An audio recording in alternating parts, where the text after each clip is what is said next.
আসসালামু আলাইকুম everyone. Bangladesh Zimbabwe মধ্যকার 5 ম্যাচের টি-20 সিরিজের দুটি ম্যাচ বাকি থাকতেই শেষ দুটি ম্যাচ এখনও বাকি। প্রথম 3 ম্যাচেই 3-0-তে জিম্বাবুয়েকে হারিয়ে সিরিজটি জিতে নিল বাংলাদেশ। এখনও 2 ম্যাচ বাকি। বাংলাদেশ 3-0-তে সিরিজটি জেতার কারণে বাংলাদেশকে অবশ্যই কংগ্রাচুলেশনস, অভিনন্দন। কিন্তু খুব বেশি একটা খুশি হওয়ার সুযোগ নেই এবং বাংলাদেশ জিম্বাবুয়েকে যে টানা 3টি ম্যাচ হারালো, দর্শক মহলে বাংলাদেশের বা মিডিয়া মহলে তেমন একটা খুশির সারা শব্দ কিন্তু খুব একটা পাওয়া যাচ্ছে না। সেটার মেইন কারণটা কি সেটি আমি আজকের ভিডিওতে খুঁজে বের করব। প্রথমে যদি আমরা বলি, 3টি ম্যাচই কিন্তু আমরা মোটামুটি ভালোভাবে জয়লাভ করেছি। প্রথম ম্যাচটিতে আমরা 8 উইকেটে জয়লাভ করেছি, দ্বিতীয়টিতে আমরা 6 উইকেটে জয়লাভ করেছি, আজকের ম্যাচটিতে আমরা 9 রানে জয়লাভ করেছি। তুলনামূলকভাবে আজকের ম্যাচটি একটু কঠিন হয়েছে, কিন্তু তারপরও কেন খুশি হওয়ার খুব সুযোগ নেই। কারণ জিম্বাবুয়ের মতো দলের বিপক্ষে আমরা যদি প্রথম ম্যাচটি ধরি, প্রথম ম্যাচে তারা আগে ব্যাটিং করে 20 ওভারে সবকটি উইকেট হারিয়ে মাত্র 124 রান জড়ো করে বাংলাদেশ পরবর্তীতে ব্যাট করতে নেমে মাত্র 15.2 ওভারে 2 উইকেট হারিয়ে 126 রান করে জয়ের লক্ষ্যে পৌঁছে যায়। 8 উইকেটে ম্যাচটি জয়লাভ করে Taskin Ahmed man of the match হয়, 4 ওভারে 14 রান দিয়ে 3 উইকেট শিকার করে। কিন্তু এখানে মেন জিনিসটা হচ্ছে, তার জিম্বাবুয়ে যখন আগে ব্যাটিং করেছিল সেই ম্যাচে কিন্তু জিম্বাবুয়ের 41 রানে 60 উইকেট চলে যায়। তারপরে শেষের 3জন ব্যাটসম্যান মিলে রানটি তার 124 নিয়ে যায়। শেষ দিকে বাংলাদেশের বোলাররা ভালো বল করতে পারেনি, যার কারণে কিন্তু 124 রান হয়েছে। আর নয়তো একটা সময় মনে হচ্ছিল যে 50-60 রানে ম্যাচটি বাংলাদেশ তাদেরকে অল আউট করে ফেলতে পারবে। যাক, এটা খুব বেশি একটা বড় কারণ না, অনেকে বলতে পারেন একটা খুব সিলি একটা কারণ। তারপরও ওই ম্যাচে কিন্তু বাংলাদেশের ব্যাটিংটা ভালো হয়নি। বাংলাদেশ 8 উইকেটে ম্যাচটি জয়লাভ করলেও আমাদের যে main opener batsman Liton Das, সে কিন্তু মাত্র 3 বলে 1 রান করে আউট হয়ে গেছে। তারপর আমাদের শান্ত অধিনায়ক, সেও 24 বলে 21 রান করে আউট হয়ে গেছে। শুধু এক ম্যাচ না, তারপরের ম্যাচটি যদি আপনারা দেখেন, দ্বিতীয় ম্যাচটিতে তারা আগে ব্যাটিং করে এই দ্বিতীয় ম্যাচটিতেও ধারাবাহিকভাবে দুটি ম্যাচে টস জিতেছিল শান্ত কিন্তু দুটিতেই ফিল্ডিং করার সিদ্ধান্ত নেয়। তো দ্বিতীয় ম্যাচটিতে যখন তারা আগে ব্যাটিং করে জিম্বাবুয়ে 20 ওভার 7 উইকেট হারিয়ে 138 রান করে তাদের ব্যাটিং ইম্প্রুভমেন্ট হয়। কিন্তু বাংলাদেশ ম্যাচটি খেলতে নেমে 18 ওভার 3 বলে 4 উইকেট হারিয়ে 142 রান করে জয়ের লক্ষ্যে পৌঁছে যায়। 6 উইকেটের বিনিময়ে ম্যাচটি জয়লাভ করে তাহিদ হৃদয় এটাতে ম্যান অফ দ্য ম্যাচ হয় 25 বলে 37 রান করে। সেই ম্যাচটিতে বাংলাদেশের বোলাররা মোটামুটি ভালো বল করলেও ব্যাটসম্যানদের থেকে কিন্তু আবার সেই হতাশা। ব্যাটসম্যান বলতে ওই যে দুজন ব্যাটসম্যান আমাদের লিটন এবং শান্ত। লিটন এই ম্যাচটিতেও ফ্লপ করে 25 বলে 23 রান করে আউট হয়ে যায়, দলের জয়ে কোনো কন্ট্রিবিউশন রাখতে পারেনি। শান্ত আগের ম্যাচটাও খারাপ খেলে সে 15 বলে 16 করে আউট হয়ে যায় এবং সেই আমাদের ভরসা তাহিদ হৃদয়ের উপরে। প্রথম ম্যাচে সে 18 বলে 33 রান করে অপরাজিত থাকে, দ্বিতীয় ম্যাচে 25 বলে 37 করে অপরাজিত থাকে। শুধুমাত্র এই তাহিদ হৃদয়ের ব্যাটিংটাই চোখে পড়ার মতো ছিল। এখন আজকের ম্যাচেও কিন্তু সেই একই প্রথা দেখা যাচ্ছে লিটন শান্তর বেলায়। আজকের ম্যাচে কিন্তু সিকান্দার রাজা জিম্বাবুয়ের অধিনায়ক টস জিতে কিন্তু ফিল্ডিংয়ের সিদ্ধান্ত নিল বাংলাদেশ আগে ব্যাটিং করে 20 ওভারে 5 উইকেট হারিয়ে 165 রান জড়ো করে। জবাবে জিম্বাবুয়ে ব্যাট করতে নেমে 20 ওভারে 9 উইকেট হারিয়ে 156 রান জড়ো করে মাত্র 9 উইকেটে ম্যাচটি তারা হেরে যায়। বাংলাদেশের হয়ে তাহিদ হৃদয় 38 বলে 57 করার কারণে সে ম্যান অফ দ্য ম্যাচ হয়েছে। এখানে বিষয়টা হচ্ছে, বাংলাদেশ যখন 20 ওভার 165 রান করে, এখানের মধ্যে একটা বাংলাদেশের একটা ফল রয়েছে। সেটি হচ্ছে প্রথম 10 ওভারে বাংলাদেশের রান ছিল 10 ওভারে 63 রান দিয়ে 3টি উইকেট। আমাদের ব্যাটসম্যান আবার সেই লিটন শান্ত কিন্তু আবার খারাপ খেলে। লিটন আগে 15 বলে 12 রান করে আউট হয়ে যায় এবং শান্ত 4 বলে 6 রান করে আউট হয়ে যায়। টানা 3টি ম্যাচ হ্যাট্রিকভাবে 3জন ফ্লপ করে, এই 2জন ব্যাটসম্যান ফ্লপ করে। তারপর আবার তাহিদ হৃদয়ের উপরে ভরসা 38 বলে 57 করেছে, আর জাকের আলী 34 বলে 44 রান করার কারণে কিন্তু বাংলাদেশ 165 রানে যেতে পারে। লাস্ট 10 ওভার বাংলাদেশ 102 রান করেছে জাকের আলী এবং হৃদয়ের উপর ভর করে।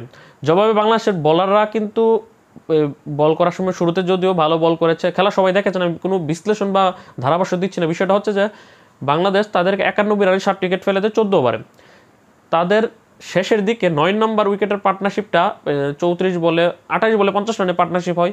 তারা শেষ পর্যন্ত যে খেলাটা তাদেরকে আমাদের মনে হচ্ছিল যে 105-10 রানে আমরা অল আউট করতে পারবো, সেই ম্যাচে তারা আজকে কি করে তারা টোটাল 156 রান মতো পৌঁছে যায়। একটা সময় মনে হচ্ছিল যে জিম্বাবুয়ে জিতে যাবে। বাংলাদেশের বোলারদের শেষ দিকে কিন্তু বোলিং ভালো হয়নি। আর আমি শুধু লিটন শান্তর উপরে দোষ দিব না, আমাদের যে আরেকজন ওপেনার তানজিদ তামিম, যার উপর আমাদের ভরসা রাখা হচ্ছে, প্রথম ম্যাচে সে 3টি লাইফ পেয়ে 67 রান করেছে। সেটিকে আমি অ্যাভারেজ বলবো, খুব খারাপ বলবো না। এই কারণ সে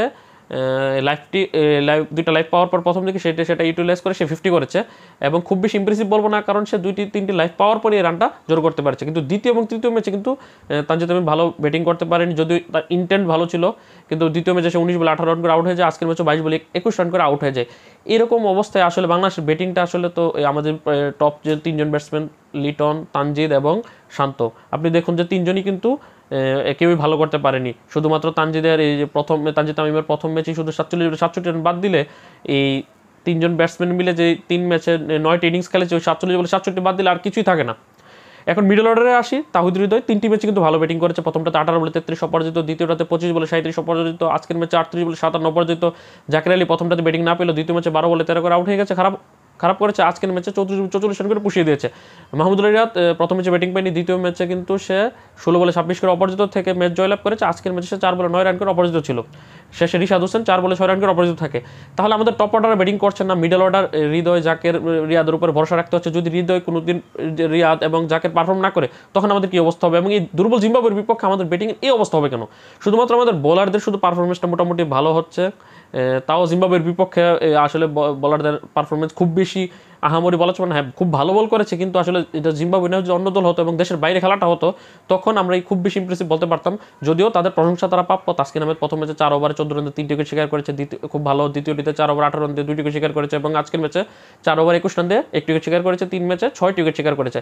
সাইফুদ্দিন প্রথম ম্যাচে 4 ওভারে 15 রান দিয়ে 3 উইকেট শিকার করেছে। দ্বিতীয় ম্যাচে এক্সপেন্সিভ হলো, 4 ওভার 37 রান দিয়ে 1 উইকেট শিকার করেছে। আজকের ম্যাচে কিছুটা অনেক বেশি এক্সপেন্সিভ ছিল, 4 ওভার 42 রান 3 উইকেট শিকার করেছে, কিন্তু 3 ম্যাচে 7 উইকেট শিকার করেছে এই দুজন পেসার। শরীফুল ইসলামকে আজকে বিশ্রাম দেওয়া হয়েছে। শরীফুল ইসলাম প্রথম ম্যাচে 4 ওভারে 37 রান দিয়ে কোনো উইকেট পায়নি। দ্বিতীয় ম্যাচে কিন্তু কামব্যাক করেছে, শেষ 4 ওভারে খুব সম্ভবত 26 রান দিয়ে 1 উইকেট শিকার করেছে। আজকের ম্যাচে তাকে রেস্ট দেওয়া হয়েছে। তার মধ্যে তানজিম সাকিব খেলানো হয়েছে।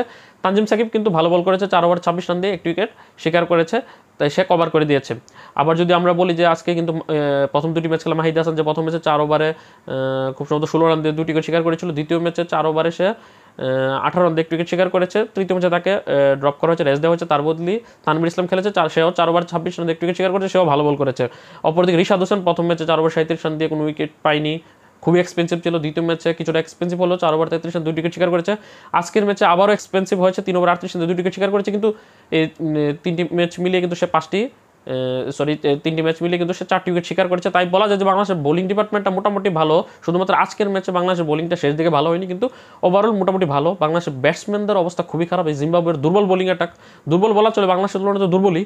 এরকম একটা বোলিং অ্যাটাকের বিপক্ষে যদি আমরা এরকম ব্যাটিং করি, তাহলে 3 ম্যাচে যে 3-0 আমরা সিরিজ জিতেছি, কিন্তু যদি আমরা শেষ দুটি ম্যাচ মিরপুরে খেলা, অবশ্যই আমি মনে করি শেষ দুটি ম্যাচ বাংলাদেশ জেতা হচ্ছে, সেই দুটি ম্যাচে জিতে যদি 5-0 আমরা তাদেরকে বাংলাও আশা করি। কিন্তু আসলে বাংলাদেশের যে 3 ম্যাচে যে ব্যাটিংয়ে আমরা ফাম্বল করেছি, তাছাড়া বোলিংয়ে তাদেরকে অতিরিক্ত কিছু রান নিতে সহযোগিতা করেছি, সেটা কিন্তু ফিরে আসবে না। তাই বাংলাদেশের খুবই ইমপ্রেসিভলি শেষ দুটি ম্যাচ জেতা উচিত। এবং এই দলের মধ্যে যেহেতু আমাদের প্রথম 3টি ম্যাচের জন্য স্কোয়াড ঘোষণা করেছিল, শেষ দুটি স্কোয়াডের যাতে শেষ দুটি ম্যাচে স্কোয়াডের সাথে পরিবর্তন আনা হোক, সেই প্রত্যাশা রাখলাম। সেটি অন্য ভিডিওতে কথা বলবো। কিন্তু 3টি ম্যাচ জয়লাভ করলে খুব বেশি খুশি হওয়ার সুযোগ নেই। তবে হ্যাঁ, অভিনন্দন বাংলাদেশ দলকে। আর আরও কিছু ভিতরের একটু বিস্তারিত বিশ্লেষণ বাকি রয়েছে, যেটি এই ভিডিওতে কথা বলে অনেক বড় হয়ে যাবে, প্রায় অলরেডি 8 মিনিটের উপর হয়ে গেছে। পরবর্তী ভিডিওতে অন্য কোনো টপিক নিয়ে কথা বলা হবে, এই বাংলাদেশে আজকের ম্যাচকে নিয়ে। ততক্ষণ পর্যন্ত ভালো থাকুন, সুস্থ থাকুন, স্পোর্টস উইথ চ্যানেলের পাশে থাকুন। আল্লাহ হাফেজ।